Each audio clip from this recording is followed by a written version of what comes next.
Hello दोस्तों, आप सभी का वेलकम है प्रीमियम कोचिंग में। आज हम पढ़ेंगे प्राचीन भारतीय इतिहास का प्रैक्टिस सेट नंबर 3। तो चलिए दोस्तों शुरू करते हैं। हड़प्पा स्थल का उत्खननकर्ता कौन है? ए. दयाराम साहनी, बी. राखलदास बनर्जी, सी. माइके या फिर डी. बी के थापर।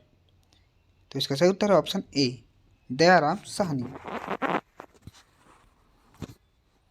धोलावीरा किस नदी के तट पर स्थित है?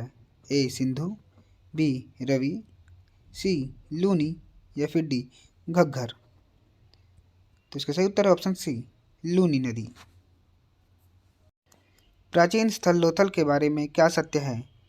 पहला, लोथल सिंधु सभ्यता का एक प्राचीन बंदरगाह था। दूसरा, इसकी खुदाई SR राव द्वारा की गई थी। या फिर तीसरा, वर्तमान में यह पाकिस्तान में स्थित है। तो इसका ऑप्शन नंबर 1 है, केवल पहला और दूसरा ठीक है। ऑप्शन बी, केवल पहला और तीसरा करेक्ट है। ऑप्शन सी, दूसरा और तीसरा करेक्ट है। या फिर ऑप्शन डी, उपरोक्त सभी ठीक हैं।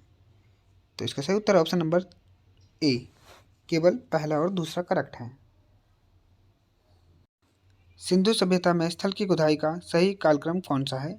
पहला, मोहनजोदड़ो, दूसरा चनुद्रो, तीसरा हड़प्पा या फिर चौथा लोथल। तो दोस्तों इसका सही कोड बताइए कौन सा है? ऑप्शन नंबर ए, तीसरा पहला दूसरा चौथा।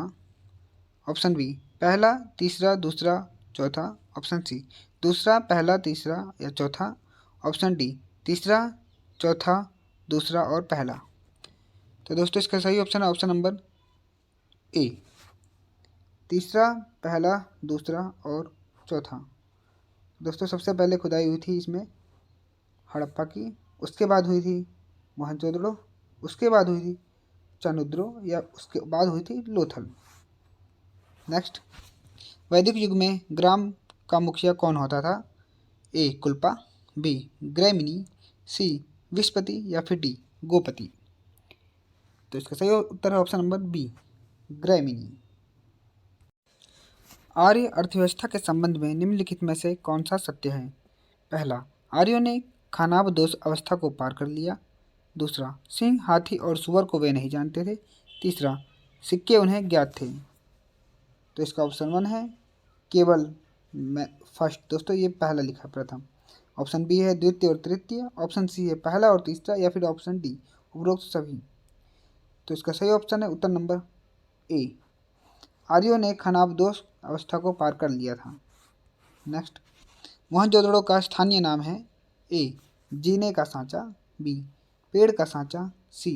मृतकों का सांचा या फिर डी. उत्तरजीवी का सांचा।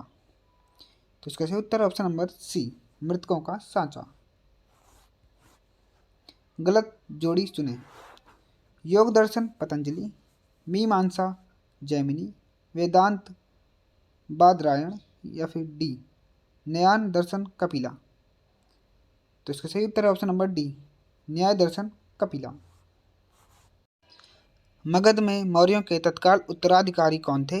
ए. पांड्य, बी. सुंगस, सी.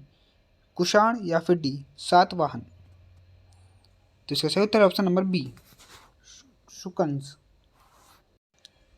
निम्नलिखित में से कौन सी वस्तु केवल मौर्यों के अधीन ही संग्रहित की जाती थी? ए. कारा, बी. भागा, सी. प्रणय या फिर डी. हिरण्य। तो दोस्तों इसका सही उत्तर है ऑप्शन नंबर सी, प्रणय। तो दोस्तों आज हमने कवर किया इस सीरीज़ का प्रैक्टिस सेट नंबर 3। ये आपको वीडियो कैसी लगी हमें कमेंट में ज़रूर बताएं। अगर दोस्तों आपकी कोई भी क्वेरी है तो उसे आप हमें कमेंट में बता सकते हैं। अगर आपको इस वीडियो की PDF चाहिए तो आप हमारे टेलीग्राम ग्रुप से ज्वाइन होकर वहाँ से PDF को डाउनलोड कर सकते हैं। टेलीग्राम का लिंक वीडियो की डिस्क्रिप्शन में दिया है दोस्तों। और वीडियो को ज़्यादा से ज़्यादा लाइक करें और चैनल को सब्सक्राइब करना ना भूलें और ज़्यादा से ज़्यादा अपने दोस्तों के साथ इसे शेयर करें। Thank you.